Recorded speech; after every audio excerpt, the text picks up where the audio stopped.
सगाई रे सब जो भूलाई रे जे धमकी देखहि रे छोड़ा दे बहु पिटा बहाई रे सब प्यार बुझलही केना केना होय वाला छ सगाई रे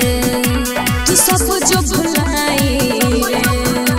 जे धमकी देखहि रे छोड़ा दे बहु पिटा बहाई रे अरे हमरो तो सुन गोली मार गई बहु दुल्हा के रास्ता छेक लिए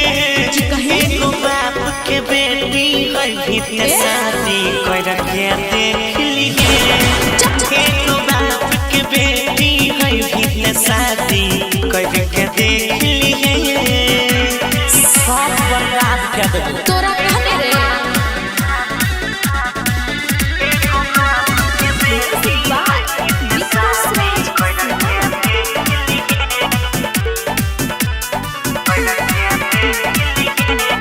प्राधिका रिकॉर्डिंग स्टूडियो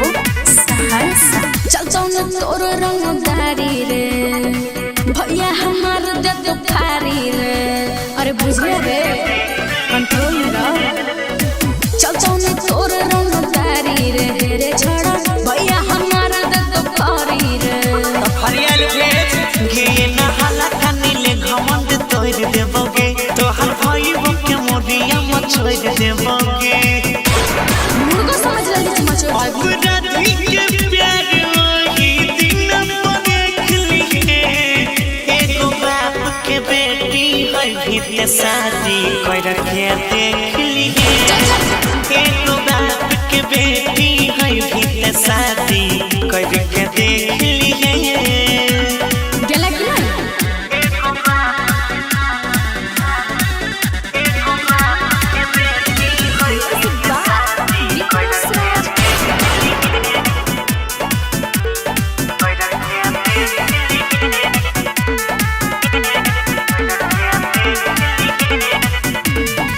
दोसर के हई हई डोरा डाले नहीं इज्जत समाज में उछाले नहीं अरे आहो तो बकस दे अपन जिंदगी जी दोसर के हई हई डोरा डाले नहीं रे छोड़ो इज्जत समाज में उछाले